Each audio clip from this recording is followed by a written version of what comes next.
Yo, what it is though? It's your boy JWay260. Make sure you check out my Twitch streams. I always want to shout it out.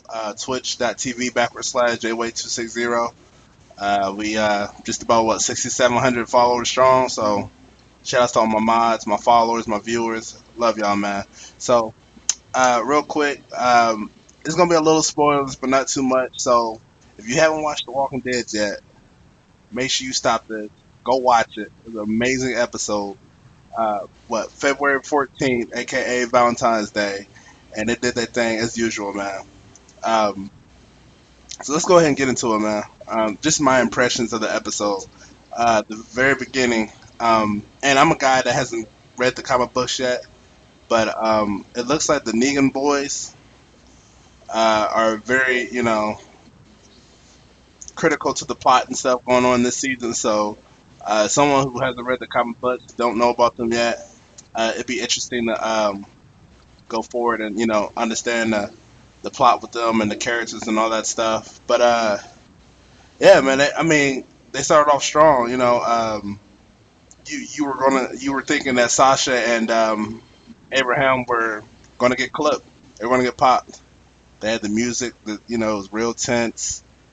They had the final wait, don't look, and then the guy had the typical line of I'm not gonna kill you. Then he said, you know what, never mind, and then boom, of course, Daryl saves the day, with the RPG to the whole squad, man. So I'm I'm sorry, I'm still just like my mind's just blown by what happened, man. And as amazing of a scene that was in the beginning, that was nothing compared to the best part of the whole episode. Um, Now we go back to Rick.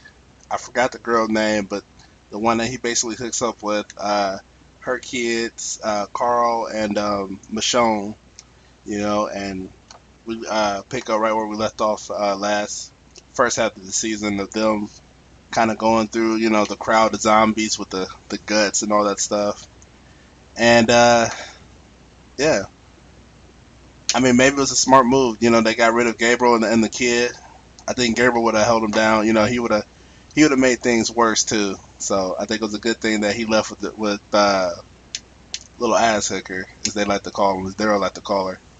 But as they're going through the zombies and stuff, of course, Rick's new boo, the youngest son, had a moment and stuff in the crowd, and you can hear Carol's words in the background talking about how the zombie's going to eat the flesh, eat him up while he's still alive, and of course he breaks down, starts crying, and the music again gets real quiet. You're like, okay, they're gonna shut him up, and they're gonna go through him, and then just like that, he has teeth just on his forehead, and he's getting ate up, and the mom start crying, and I'm thinking again, I'm like, okay, I'm like, wow, that's crazy, but that's Rick's bae. There's no way that she gets killed.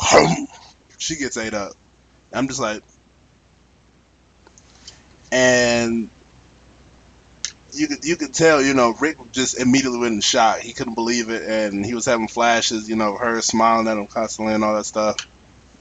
And man, when the older son pulled the gun on Carl, of course I knew he wasn't going to shoot Carl, but Michonne saved the day, the sword through the back. But definitely the biggest surprise of the whole episode, and probably I don't know the last year or two, since maybe the beginning of last year's season premiere. Uh, Carl took a bullet to the eye, man. I remember just sitting here watching the show for what the next 10 minutes, just absolutely dumbfounded. I could not believe it. And yeah, Carl's gonna be a pirate now, so he's he's gonna be walking around, rolling around with that patch and stuff. But I just could not believe it. Shout out to the writers, man. They know how to surprise you and keep you on your toes if you're not ready. And later on, after that, it kind of, I won't say go down, but it kind of levels off. Carol and Morgan. They get up, they kind of mend, the grease between them a little bit, and then they're, some of the other characters are fighting through the zombies and stuff like that. And what was it? I can't remember the medic's name. She saw Rick out there, and shout out to Rick, man, because once he brought in his son, and he kind of got a grasp of himself and realized what happened. Savage Rick came back out. You can see everything slow down, and he's like, "Yeah, it's time. It's about to go down." And he's going out there slicing and dicing, and it got contagious. Some of the other main characters went out there, and then some of the other people at Alexandria came out there, started helping, and I think that was pretty cool though. As much as Rick's been dogging the whole camp out for being weak and soft, you can see they got a backbone. Um, they really love this community, and they're willing to do whatever to keep it safe, or at least to rebuild it, and make it a home. Because as Michonne said, it's hard to live out there constantly. Eventually, you're gonna need to settle down because that's not a life to have. So, but again, it kind of levels off a little bit. Some of the, other scenes, which I'm not gonna go too much in. You guys, I'm sure if you've seen it, you know what I'm talking about. But man, I have to give this A plus plus. Just for shock value. Uh, Totally just coming out of the left field. Amazing episode, amazing writing, amazing acting as always, man. So uh, let me know, man. Let me know in the comment section what you guys think about this episode. I thought it was amazing. Maybe I could be wrong. Maybe you think it was something else. Maybe you thought it was less. Maybe you thought it was more amazing.